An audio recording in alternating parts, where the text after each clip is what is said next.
Bismillah, Assalamualaikum warahmatullahi wabarakatuh. Innal hamdalillah, segala puji dan puja kehadirat Allah. Nahmaduhu wa nasta'inuhu wa nastaghfiruh. Hanya kepadanya kita memuji, meminta pertolongan serta bertobat dari dosa-dosa kita. Wa na'udzu billahi min syururi anfusina. Dan hanya kepada Allah pula kita meminta agar dijauhkan dari keburukan-keburukan diri kita. Wa min sayyiati a'malina, dan dari segala dosa yang pernah kita lakukan. May yahdihillahu fala mudhillalah. Barang siapa yang telah Allah berikan petunjuk maka tidak akan pernah sesat selamanya. Wa may yudlilhu fala hadiyalah. Dan barang siapa yang telah Allah sesatkan maka tidak akan mendapatkan petunjuk selamanya. Asyhadu an la ilaha illallah wahdahu la syarikalah. Wa asyhadu anna Muhammadan abduhu wa rasuluh. Saya bersaksi tidak Tuhan yang berhak disembah kecuali Allah, dan Muhammad benar-benar hamba juga utusannya. Allah mengingatkan dalam 3 ayat dalam Al-Quran tentang masalah takwa. Ya ayyuhalladzina amanu taqullaha haqqa tuqatihi wa la tamutunna illa wa antum muslimun. Ayat yang pertama, hai orang-orang yang beriman, bertakwalah kepada Allah, patuh dan tunduklah, sebenar-benar patuh dan tunduk, dan jangan kalian meninggal dunia kecuali dalam keadaan Islam. Di ayat yang kedua, ya ayuhan nasu taqu rabbakum alladhi khalaqakum min nafsin wahida wa khalaqa minha zawjaha wa batha minhuma rijalan kathiran wa nisaa wattaqullaha alladhi tasaaluna bihi wal arham innallaha kana alaikum raqiba.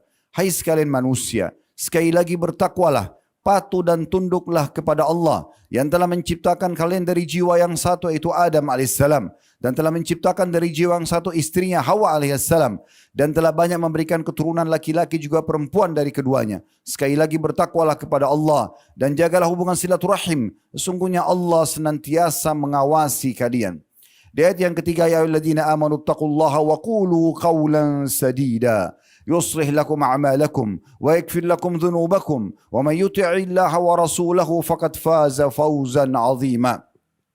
Hai sekalian orang-orang yang beriman, sekali lagi bertakwalah kepada Allah dan jujurlah. Ucapkan kalimat yang benar. Niscaya Dia akan memperbaiki amal-amal kalian, mengampuni dosa-dosa kalian. Barang siapa yang mentaati Allah dan Rasulnya, sungguh dia telah mendapatkan kemenangan yang besar. Amma ba'd, fa inna asdaqal hadithi kitabullah. Kita tahu sebaik-baik rujukan umat Islam dan sebenar-benar rujukan adalah kitabullah, Al-Quran. Wa khairul hadi Muhammadin sallallahu alaihi wa ala alihi wa sahbihi wasallam. Dan sebaik-baik petunjuk setelah Al-Quran adalah petunjuk Nabi besar Muhammad sallallahu alaihi wa ala alihi wa sahbihi wasallam. Wa syarrul umuri muhdatsatuha, dan seburuk-buruk perbuatan terutama dalam ibadah yang tidak punya rujukan dari keduanya, Al-Quran dan sunnah Nabi alaihi salatu wassalam. Fa inna kulla muhdatsin bid'ah. Semua perbuatan ibadah yang tidak punya rujukan dikenal dengan, dari wahyu Al-Quran dan sunnah, dikenal dengan perbuatan baru agama. Wa nabidatin dalalah, dan perbuatan baru akan membawa pelakunya pada kesesatan. Menjadikan finar, kesesatan akan membawa pelakunya ke dalam api neraka. Saudaraku seiman, pada kesempatan ini kita akan melanjutkan serial khutbah Jumat yang sudah kami susun dan berurut setiap kali Jumat di pekan pertama bila Allah mudahkan, serial iman kita, dan pada kesempatan ini serial ke-12 tentang masalah zuhud. Yang paling bijak, yang sering dilakukan oleh para ulama, bila mereka ingin memaparkan sebuah tema, maka dijelaskan terlebih dahulu definisinya. Bahkan hal-hal yang mungkin sudah menjadi rutinitas setiap muslim, seperti sholat, doa, puasa, kalau kita lihat dalam buku-buku fikih tetap saja mereka menjelaskan definisinya. Sehingga jelas bagi umat apa yang sedang Allah inginkan dan apa yang dipaparkan oleh Nabi SAW, dan akhirnya mereka mudah untuk mengamalkan dan mendapatkan balasan yang sudah dijanjikan. Zuhud, saudaraku seiman, cukup banyak orang yang memberikan definisi. Tapi kita akan kembali kepada definisi yang memang punya rujukan jelas dari para ulama-ulama salaf. Cukup banyak definisi tentunya, namun kita akan fokus kepada definisi yang disampaikan oleh seorang ulama yang dinukil dari kitab Hilyatul Awliya di jilid 9 halaman 258 yang dikenal dengan Abu Sulaiman Ad-Daruni rahimahullah. Beliau mengatakan, karena beliau tinggal di Irak, di masa beliau, di awal-awal masa kehidupan salaf, di awal-awal abad daripada Hijriyah, tahun 200-300-an, para ulama berselisih pendapat tentang makna zuhud. Ada yang mengatakan membatasi hubungan dengan manusia. Ada yang mengatakan meninggalkan berbagai macam syubhat. Dan ada pula yang mengatakan meninggalkan rasa kenyang. Namun menurut saya, kata beliau, zuhud adalah fi tarki anna zuhda fi tarki ma yushgiluka anillah atau minallah. Zuhud adalah meninggalkan apapun yang membuatmu menjauh menjauh dari mengingat Allah Subhanahu wa taala.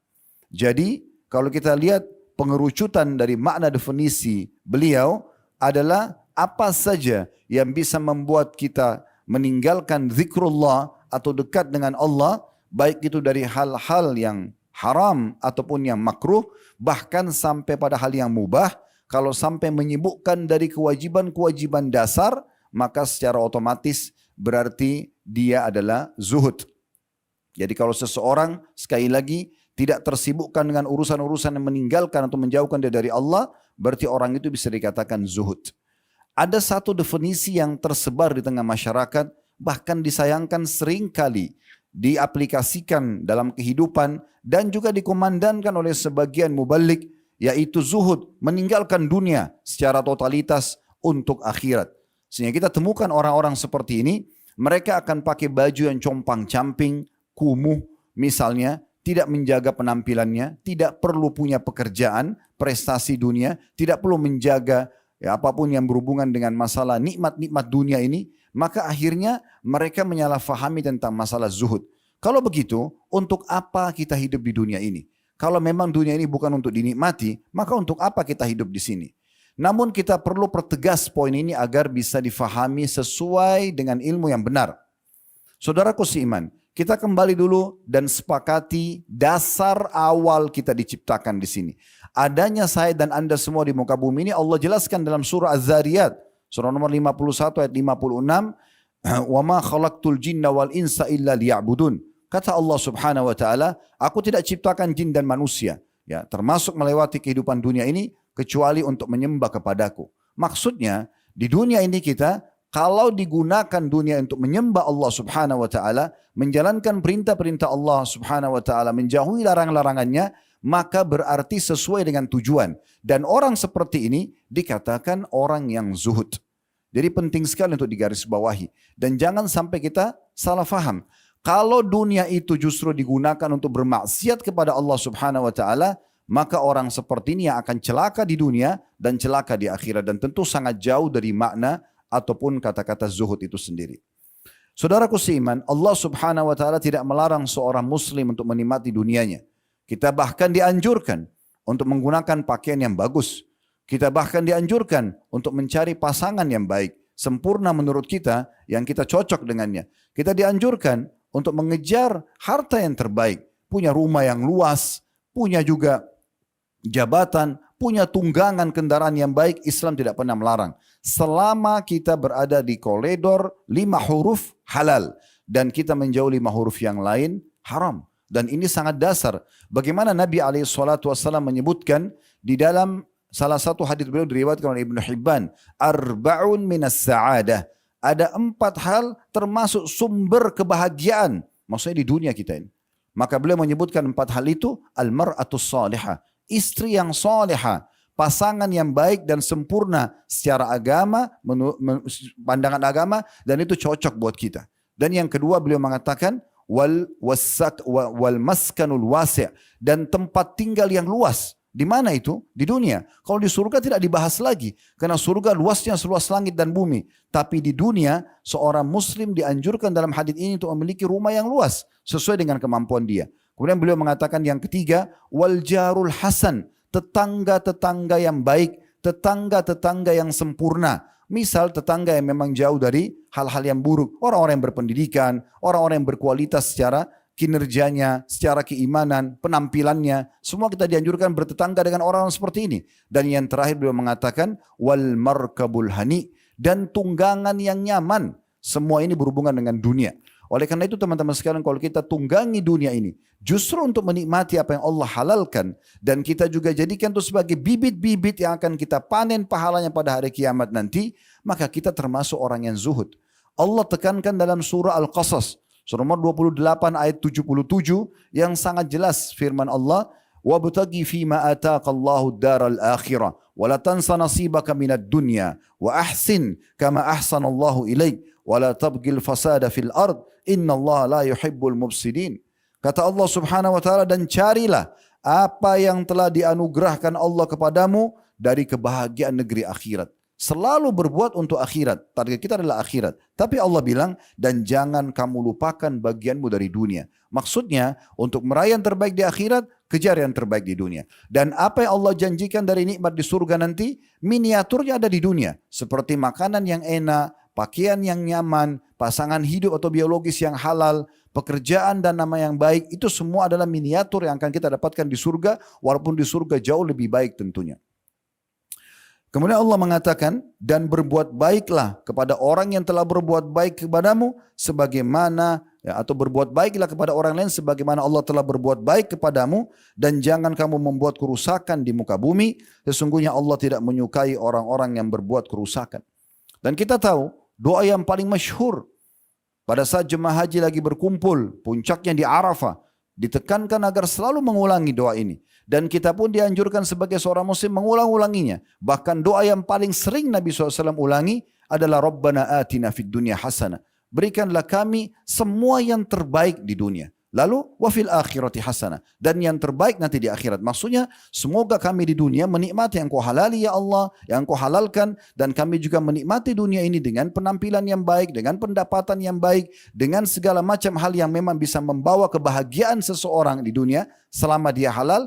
Dan itu nanti akan membawa kami mendapatkan yang terbaik di akhirat sana. Wa qina adzabannar, dan selamatkan kami dari api neraka bila ada yang salah dari pola hidup kami selama di dunia. Wadkhinnal jannata ma'al abrar, dan masukkan kami ke dalam surga bersama orang-orang yang patuh. Maka doa ini sangat masyhur, diulang-ulangi dan dianjurkan untuk dibaca. Dan di sini ada penggabungan tentang masalah dunia dan juga akhirat. Ali bin Abi Thalib radhiyallahu anhu pernah memberikan nasihat kepada seseorang yang mencela dunia, tapi dia tidak faham bagaimana sebenarnya menjelaskannya. Cukup banyak hadis-hadis Nabi SAW yang mencela dunia, tanda kutip di sini. Celahnya di sini maksudnya adalah agar seorang muslim jangan menjadikan dunia sebagai target, sehingga akhirat dia lupakan. Dia mencari harta atau bagian dunia, termasuk biologis misalnya, tapi bukan yang halal. Sehingga akhirnya dia salah. Disitulah tercela dunianya. Tapi di saat dia gunakan untuk yang Allah halalkan, yang Allah perintahkan, dia nikmati semua itu, maka tidak ada masalah sebenarnya. Makanya Ali bin Abi Thalib meluruskan pemahaman seseorang yang berdiri kemudian teriak-teriak mencela dunia, seakan-akan sudah tidak ada kebaikan dunia ini. Dan tidak bisa digunakan untuk mendapatkan atau menikmati dunia dan mendapatkan terbaik di akhirat. Maka beliau mengatakan, dunia itu adalah negeri yang baik bagi orang-orang yang memanfaatkannya dengan baik. Dunia pun negeri keselamatan ya, bagi orang yang memahaminya. Maksudnya dia akan selamat. Dia akan nikmati, dia akan selamat, dan juga dia akan bawa itu sampai ke akhirat. Dan dunia juga negeri berkecukupan bagi orang yang menjadikannya sebagai bekal untuk akhirat nanti. Perkataan dinukil oleh Ibnu Rajab dalam Jami' Ulumul Hikam di halaman 350. Juga dalam sebuah riwayat, ada seorang sahabat telah bertanya kepada Nabi SAW dari hadis Sahal bin Sa'ad radhiyallahu anhu, beliau mengatakan, Atan Nabiya SAW rajul, seseorang telah datang kepada Nabi SAW, faqal, lalu berkata, akhbirni, dia mengatakan ya Rasulullah, dulluni, dia mengatakan ya Rasulullah, dulluni ala amalin idza ana amiltuhu ahabbani Allah wa ahabbani an-nas. Jadi ya Rasulullah, tunjukkanlah kepadaku amalan, sikap, perilaku yang aku bisa lakukan, yang aku bisa jadikan sebagai pegangan hidup, yang kalau aku terapkan, aku kerjakan, maka Allah akan mencintaiku dan juga manusia akan mencintaiku. Maka faqala Rasulullah SAW, Nabi SAW bersabda, uzhud fid dunya yuhibbukallah, wazhad fima fi aidin nas yuhibbunak atau yuhibbuk. Hadis riwayat Ibnu Majah dengan sanad hasan. Maksudnya adalah, atau terjemahannya, zuhudlah kamu di dunia, maka Allah akan cintai kamu. Maksudnya adalah bagaimana kamu menjadikan dunia untuk ajang engkau nikmatin, tapi untuk dibawa ke akhirat. Yang halal, yang diperintahkan silahkan. Boleh nikmatin pakaian bagus, biologis tapi yang halal, pendapatan yang bagus, jabatan, titel akademik, dan segala macam lah. Yang bisa dikejar di dunia, yang bisa mengharumkan nama, itu boleh. Selama tidak melanggar hukum agama. Dan akhirnya itu nanti engkau akan bawa ke akhirat. Allah mencintai orang seperti ini. Ya. Kemudian juga zuhudlah terhadap apa yang di tangan manusia. Maksudnya apa yang sudah menjadi hak manusia, jangan lagi kamu berharap untuk bisa mendapatkannya. Maka mereka pasti akan mencintaimu. Dalil-dalil penguat tentang masalah adanya penggabungan dunia dan akhirat ini, dan supaya lebih jelas tentang pemahaman zuhud di sini, mengerucut kepada memang dua-dua ini adalah dua tempat yang harus kita lalui. Tetapi bukan kita tinggalkan salah satunya. Tapi bagaimana kita kolaborasikan antara dunia dan akhirat ini. Sekali lagi, selama dunia kita tunggangi untuk mendapatkan terbaik di akhirat sana, dengan menikmati fasilitas yang telah Allah siapkan, maka kita termasuk orang-orang yang zuhud. Kenapa saya terlalu banyak menekankan poin ini dan hampir seluruh khutbah isinya ini? Karena cukup banyak saya temukan di lapangan. Ya, kaum muslimin yang tidak peduli dengan pakaiannya sehingga kumuh, tidak peduli dengan penampilannya sehingga terlihat kotor. Apalagi kalau dia termasuk orang yang sering ke masjid, orang yang sering berpuasa, orang bahkan yang sering beribadah kepada Allah Subhanahu wa taala. Kita temukan mereka tidak ada pekerjaannya, pengangguran, tidak mau berusaha misalnya, kecuali sudah berusaha dan belum datang waktunya. Kemudian juga tidak mau sekolah misalnya, mengejar sebuah atau titel akademik yang mungkin dia bisa kejar. Tidak ingin meningkatkan pendapatan dia. Dia fokus di situ, pada dia tidak ingin. Dia bisa dapatkan prestasi lebih tinggi. Mungkin misal di perusahaannya dengan bekerja lebih giat sehingga dia bisa dapatkan bonus. Dia tidak ingin. Dia akan vakum. Kenapa? Begini saja. Ya, tidak perlu menikmati dunia misalnya. Nah, ini pemahaman yang keliru. Ini sering kali ditegur. Saya pernah dapatkan sebuah riwayat. Ada seorang sahabat di hadapan Nabi SAW di masjid. Ya, itu berantakan sekali penampilannya. Maka Nabi SAW, pertanyaan pertama beliau, apa kau punya harta? Orang itu bilang, ada ya Rasulullah. Kata Nabi SAW, apa hartamu? Saya punya unta, saya punya domba, saya punya kuda. Di masa itu orang kalau punya 3 jenis hewan ini orang kaya. Kata Nabi SAW, kalau begitu, aina anta min atharin ni'ami alik. Mana kamu dari bekas nikmat Allah pada dirimu? Kenapa kau tidak nampak itu? Kenapa tidak nampak di pakaianmu, di penampilanmu? Tampakkan yang bersih. Bukankah kita dianjurkan pada hari Jumat seperti ini, mandi, pakai baju terbaik, pakai parfum terbaik? Ini sudah membantah semua argumentasi orang seperti ini. Jadi mereka betul-betul justru merusak citra Islam karena hanya salah faham dengan definisi zuhud itu sendiri. Dalil-dalil penguat dalam masalah ini adalah surah Al-A'la ayat 16 sampai ayat 17. Bal tu'thirunal hayatad dunya. Sayangnya kalian terlalu banyak fokus pada kehidupan dunia. Ya, dan lupa akhirat. Lalu Allah mengatakan wal akhiratu khairum wa abqa. Tapi akhirat ketahuilah lebih baik dan lebih kekal. Maksudnya tunggangi dunia itu, nikmatin secukupnya. Dalam arti kata di sini adalah nikmatin yang halal, kemudian nanti bawalah panen di situ, tanam bibitnya untuk kamu panen nanti di akhirat. Jangan sampai kita fokus dengan dunia sebagaimana orang-orang kafir. Mereka tidak peduli sama sekali dengan mana halal dan haram pendapatannya, pergaulannya dan segala macam. Itu mereka betul-betul urusan dunia saja. Sehingga tidak ada urusannya dengan masalah akhirat. Juga Nabi SAW mengingatkan setiap muslim agar memang menunggangi dunia ini untuk akhiratnya. Beliau mengatakan, wallahi mad dunya fil akhirati illa mathala ma yajalu ahadukum isba'ahu hadhihi. Sesungguhnya dunia ini dibandingkan akhirat, kata Nabi SAW, supaya orang target utamanya adalah akhirat. Tapi tidak lupakan dunianya. Hanya seperti jari telunjuk kalian yang kalian celupkan di sini disebutkan wa asyara Yahya bis sababa, lalu Yahya perawi hadits memberikan isyarat dengan telunjuknya fil yam, dimasukkan telunjuk ini ke dalam lautan lalu diangkat. Maka air yang ada di telunjuk kita itu adalah dunia dan lautan yang luas adalah akhirat.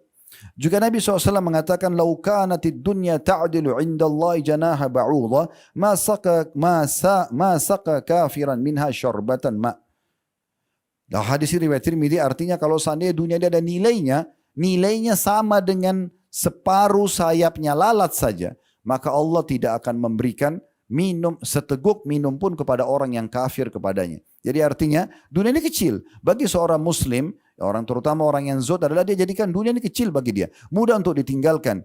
Ya, dia cuma gunakan untuk mendapatkan yang akhirat sana. Kapan bentrok urusan dunia sama akhirat? Lagi azan mau sholat dengan masih meeting, maka dia akan dahulukan akhiratnya. Karena bagi dia dunia kecil untuk ditinggalkan. Tapi dia tunggangi saat-saat yang tidak mengganggu urusan akhirat atau bisa membawa dia pada akhirat, maka dia akan maksimalkan di situ.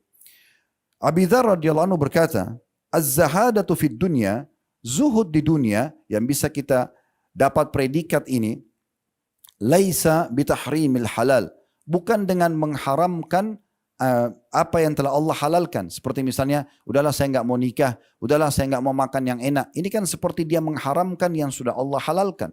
Ya. Bukan itu zuhud kata beliau. Ini mirip sejalan dengan hadis Nabi SAW yang menegur 3 orang sahabat. Dalam hadis yang sahih, mereka tiga-tiganya ya sepakat karena sudah merasa tiap hari ibadah. Jadi dia merasa ibadah yang mereka kerjakan sudah sangat kecil. Mereka ingin ibadah yang lebih luar biasa. Ya. Mungkin sholat malam itu mereka sudah biasa 11 rakaat membaca khatam Al-Quran. Mereka ingin ibadah lebih daripada itu. Mereka ingin ibadah puasa Daud setiap hari, puasa sehari tidak puasa, mereka ingin lebih daripada itu. Karena mereka merasa tiap hari harinya untuk ibadah, maka mereka ingin lebih daripada itu. Sampai akhirnya mereka datang ke rumah Nabi SAW dan menanyakan kepada para ummahatil mu'minin, apa yang Rasulullah SAW kerjakan di rumah? Karena di luar rumah mereka sudah amalkan semua. Maka mereka kaget pada saat ummahatil mu'minin menjelaskan, terutama di sini Aisyah radhiyallahu anha mengatakan Rasulullah SAW seperti laki-laki seseorang di antara kalian. Kalau dia pergi pulang ke rumahnya, maka dia membantu istrinya apa yang dia bisa bantu. Bahkan Nabi SAW pernah menjahit sendalnya sendiri. Maka mereka kembali seakan-akan mereka menganggap remeh perbuatan ini. Setelah mereka kembali, mereka berazam 3 orang yang di masjid. Yang satu mengatakan, mulai hari ini saya tidak akan menikah lagi. Dia menganggap menikah itu adalah hal yang mengganggu urusan ibadah dia. Padahal ini bagian yang dihalalkan. Kemudian yang satu mengatakan, mulai hari ini saya puasa, tidak mau buka puasa sampai sudah tidak tahan lagi. Kayak misalnya dia puasa hari Kamis, ini azan maghrib dia nggak mau buka puasa. Puasa sampai Jumat, masih tahan sampai hari Sabtu. Dia ingin berbuat yang lebih daripada orang lain. Dan yang ketiga mengatakan, mulai hari ini saya tidak akan yang satu tidak mau nikah, yang satu tidak mau tidur di malam hari, dan yang satu puasa, tidak mau buka puasa, yang satu tidak mau tidur di malam hari, mau sholat semalam suntuk, tiap malam seperti itu, tidak ada tidur sama sekali. Maka waktu Nabi SAW dengarkan, beliau pun langsung mendatangi 3 orang yang di masjid agar jangan menjadi fitnah dan tersebar di tengah kaum muslimin dan hanya menjadi sebuah hukum. Maka Nabi SAW mengatakan, bukan kalian katalah yang berkata seperti ini? Mereka mengatakan, iya ya Rasulullah. Kata Nabi SAW, aku adalah orang yang paling bertakwa di antara kalian. Yang paling patuh sama Allah adalah aku. Tapi ketahuilah, aku juga ini menikahi wanita. Aku juga puasa dan buka puasa. Dan aku juga tidur dan aku sholat malam. Siapa yang menolak sunnahku bukan dari golonganku. Jadi perlu difahami baik-baik tentang masalah ini. Kita kembali kepada perkataan Abi Dzar radhiyallahu anhu, beliau mengatakan zuhud itu bukan dengan meninggalkan, bukan zuhud di dunia, bukan dengan mengharamkan apa yang telah halal. Wala idha'atul mal, bukan juga dengan meninggalkan pendapatan, mencari harta, mencari jabatan, mencari pekerjaan. Walakinna az-zahadatu fid dunya, tapi zuhud di dunia, alla takuna bima fi yadayka awthaku mimma fi yadayillah. Yaitu zuhud di dunia, engkau tidak menjadikan ya apa yang ada di tanganmu lebih kau yakini daripada apa yang di tangan Allah Subhanahu wa taala. Maksudnya engkau harus lebih yakin kalau ada sesuatu yang engkau inginkan, misalnya dari pendapatan, dari pergaulan, dari apalah ya, engkau inginkan, tapi itu buruk di sisi Allah, maka jangan engkau melanggar itu, ya, meyakini itu lebih baik, sementara di sisi Allah lebih baik. Jadi orang zuhud adalah dia yakin, kalau ini haram, pasti Allah punya kebaikan dalam melarangnya, maka dia tinggalkan karena Allah Subhanahu Wa Taala. Kemudian beliau mengatakan, wa antakuna fi thawabil musibati idza anta usibta biha argaba fiha law annaha ubkiyat lak. Artinya, dan bila engkau ditimpa musibah, engkau lebih berharap balasan pahala dari musibah tersebut daripada kembalinya apa yang luput dan kembalinya dunia itu lagi kepadamu. Disebutkan dalam Jami' Ulumul Hikam oleh Ibnu Rajab ya, di halaman 749. Dan juga riwayat ini dinukil oleh At-Tirmidzi dalam Sunan beliau. Yunus bin Maisarah rahimahullah berkata, zuhud sama, ini juga tambahan-tambahan informasi tentang zuhud. Dia mengatakan zuhud itu, kalau orang dikatakan zuhud di dunia, adalah orang yang sama pujian dan celaan ketika engkau berada di atas kebenaran. Selama kita benar, dipuji atau dicela sama saja. Dia tidak akan peduli. Nah, seperti misalnya di masa Anda sekarang, lagi dikenal oleh orang misalnya. Ada saja ujian yang datang. Ada saja orang pro dan kontra. Itu biasa. Nah, orang yang zuhud, dia tidak peduli dengan celaan orang. Dia juga tidak peduli dengan pujian orang. Dia tetap menjaga kebenaran, apa yang dia lakukan karena itu di atas kebenaran. Ini disebutkan juga oleh Ibnu Rajab, sama di bukunya Jami' Ulumul Hikam di halaman 397. Zuhud ini saudaraku siman adalah amalan hati. Ya. Seperti sama dengan ikhlas, sama dengan tawakal, dia adalah amalan hati. Oleh karena itu Abu Sulaiman rahimahullah berkata, janganlah engkau mempersaksikan siapapun dengan zuhud. Karena zuhud adalah amalan hati. Artinya tidak semua orang bisa tahu, ini orang zuhud. Jangan hanya kena dari penampilannya. Tidak bisa. Zuhud seperti ikhlas. Kita tidak tahu orang itu ikhlas atau tidak. Sebagaimana kita juga tidak tahu orang ini zuhud atau tidak. Intinya zuhud ini amalan pribadi. Dia bagaimana antara dia sama Tuhannya menjaga. Dia mendahulukan akhirat dari dunianya. Dia tunggangi dunianya untuk mendapatkan yang terbaik di akhirat sana. Kita tutup teman-teman sekalian dengan pernyataan-pernyataan salaf yang luar biasa berhubungan dengan masalah zuhud ini. Di antaranya Abu Hazim rahimahullah. Beliau berkata saat ditanya apa saja hartamu. Dia mengatakan aku memiliki 2 harta yang paling berharga untukku. Yang membuatku tidak pernah merasa khawatir sedikit pun. Yang pertama rasa yakinku kepada Allah. Ada Allah dan Allah selalu ada bersama dengan orang-orang beriman. Dan yang kedua aku tidak pernah berharap apa yang ada di tangan manusia. Maka orang bertanya padanya, murid-muridnya di sekitar bertanya, apakah anda tidak takut miskin? Maka ia mengatakan, bagaimana aku takut miskin? Sedangkan penjaminku adalah Allah, pemilik segala apa yang ada di langit dan di bumi, bahkan yang ada di gundukan tanah-tanah. Hasan Basri rahimahullah pernah berkata, salah satu ciri orang zuhud adalah, dia kalau melihat orang lain, dia akan selalu mengatakan, orang ini lebih baik dari aku. Maksudnya, kalau dia lebih tua, kita selalu mengatakan, oh orang ini lebih banyak amalnya. Kalau kita melihat orang yang lebih muda, oh orang ini lebih sedikit dosanya dari saya. Maka kita selalu saja introspeksi diri untuk memperbaiki atau membuat sesuatu yang lebih baik ke depannya. Fudail bin Iyad rahimahullah pernah berkata kepada Abdullah bin Mubarak. Abdullah bin Mubarak ini seorang yang sangat soleh dan kaya raya. Orang terkayanya Irak salah satunya Abdullah bin Mubarak. Dan juga orang yang paling pemberani dalam medan jihad. Orang yang paling kuat imannya. Orang yang paling luas ilmunya. Luar biasa gitu. Dan beliau pernah atau sering membahas tentang masalah zuhud. Satu waktu sahabat dekatnya namanya Fudail bin Iyad bertanya kepadanya. Anta ta'muruna biz-zuhdi wat-takalluli wal-balagha.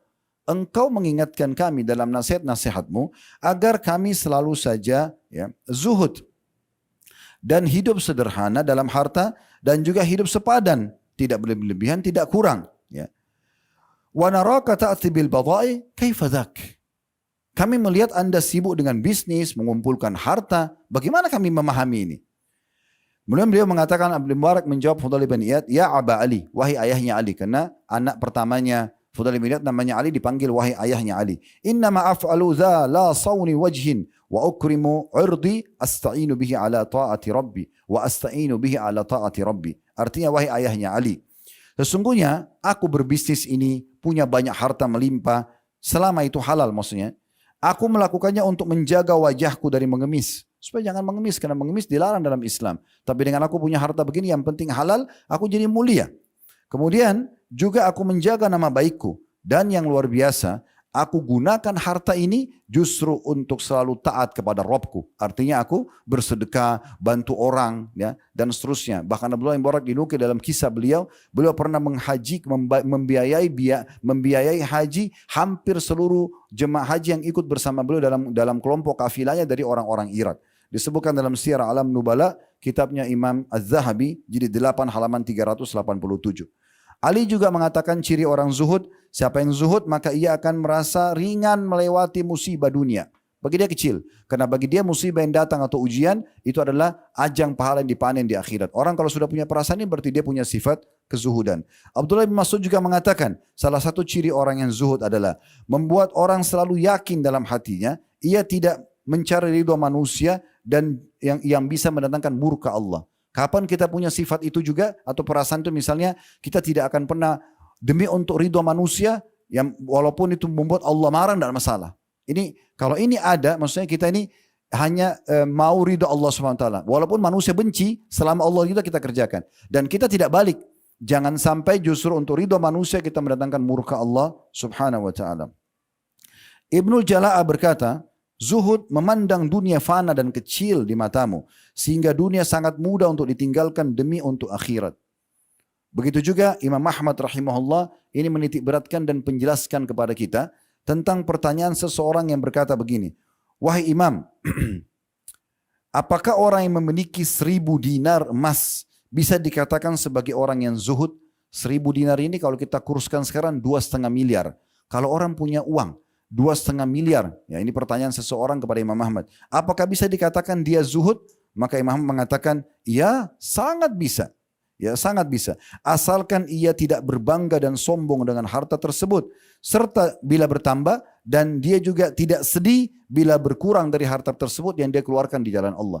Jadi kapan harta itu kita keluarkan karena di jalan Allah, sebanyak apapun kita tidak akan pernah merasa kurang, dan kalaupun bertambah kita tidak akan sombong. Maka kalau ada ciri ini, berarti orang tersebut adalah orang yang zuhud. Dinukil oleh Ibnu Qayyim dalam Madarikus Salikin jadi 2 halaman 11. Terakhir nasihat Ali radhiyallahu anhu agar kita betul-betul memahami zuhud dan menjadi orang yang zahid di dunia sehingga bisa mendapatkan cinta Allah Subhanahu wa taala sebagaimana dari hadis yang sudah kami bacakan, adalah beliau mengatakan, ingatlah dunia ini sebenarnya sudah pergi membelakangi kita semua. Maksudnya sudah terlalu banyak manusia yang meninggal sebelum kita, mungkin lebih dari segala-galanya. Dan akhirat sedang menjelang di depan mata kita. Masing-masing dari dunia akhirat memiliki generasi. Ada orang yang generasinya sibuk menunggangi dunia untuk akhirat. Ada juga orang yang dunia saja dilupakan akhiratnya oleh dia. Maka jadilah engkau generasi akhirat dan jangan menjadi generasi dunia tanpa akhirat. Hari ini adalah hari amal di dunia dan tidak ada hisab. Engkau sholat atau tidak sholat itu tidak ada masalah bagi kamu. Tidak ada hukumannya sekarang di dunia. Tapi ketahuilah esok adalah hisab dan tanpa amal lagi. Artinya kalau kau tidak gunakan maksimal duniamu untuk beramal untuk di akhirat, maka tidak ada lagi kesempatan untuk berbaikinya nanti di akhirat. Yang disebutkan oleh Imam Bukhari secara muallak dalam dijelaskan oleh Ibnu Hajar dalam Fathul Bari jadi halaman 230. Aqulu qauli hadza, saya sudah mengucapkan perkataan saya ini, wa astaghfirullah li wa lakum, dan saya istighfar kepada Allah, mengajak jamaah istighfar kepada Allah, fastaghfiruhu innahu wal ghafurur rahim, beristighfarlah kepada Dia, dia Maha Pengampun juga Maha Pengasih. Alhamdulillah wassalatu wassalamu ala Rasulillah. Segala puji dan puja kehadirat Allah Subhanahu wa taala, juga salawat dan taslim kepada Nabi besar Muhammad sallallahu alaihi wa ala alihi wa sahbihi wasallam. Kalau ada yang bertanya teman-teman sekalian dan mengatakan kenapa harus dibahas zuhud? Maka kita akan jawab dengan 2 pertanyaan atau 2 jawaban. Yang pertama, karena memang pada saat tadi seorang sahabat bertanya, ya Rasulullah, tunjukkan aku amalan yang bisa Allah mencintaiku dan juga manusia mencintaiku. Maka Nabi SAW mengatakan, cinta Allah akan datang kalau kau zuhud di dunia. Maksudnya menunggangi dunia untuk mendapatkan yang terbaik di akhirat sana, dan meninggalkan semua yang menyibukkan kita ya kepada kegiatan yang kita kerjakan untuk Allah Subhanahu wa taala. Atau kita meninggalkan apapun yang menyibukkan kita dari ketaatan kepada Allah Subhanahu wa taala. Dan yang kedua adalah karena Nabi SAW sendiri mempraktekkan zuhud dan para sahabat mempraktekkan zuhud. Para ulama banyak menulis kitab dinamakan dengan zuhud. Dan kita temukan di situ pemimpin zuhud termasuk Abu Bakar, Uthman bin Affan, Abdurrahman bin Auf, Talha bin Ubaidillah, Sa'ad bin Ubadah, dan banyak sahabat-sahabat yang terkenal dengan kekayaan tapi mereka pemimpin zuhud. Karena memang sekali lagi saya tekankan, zuhud bukan orang berarti susah hidupnya. Zuhud disuruh nikmatin dunia, tapi pada titik halal dan tunggangi untuk mendapatkan yang terbaik di akhirat sana.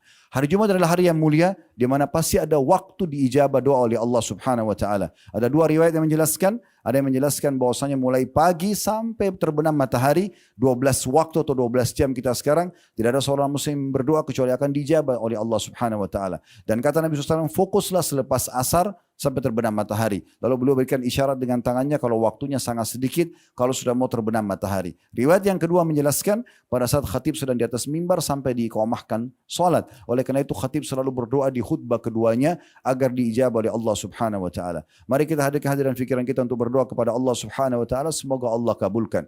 Alhamdulillah, kami memuji-Mu ya Allah sebagaimana layak Kau dipuji sebagai pencipta. Kami memuji-Mu dan kami penuh keyakinan kalau Engkau sedang mendengar kami karena Engkau maha mendengar, melihat kami karena Engkau maha melihat, dan mengetahui isi hati kami. Sehingga kami mohon kepadamu agar pujian ini Engkau terima sebagai tambahan amal kami pada hari kiamat, dan sejumlah orang-orang yang telah memuji-Mu dan sampai Engkau ridho dengan puji-pujian kami ini. Dan kami ucapkan salam hormat kami kepada utusan-Mu Nabi Muhammad sallallahu alaihi wa ala alihi wa sahbihi wasallam, sebagaimana Engkau telah perintahkan kami untuk mengucapkan salam hormat tersebut.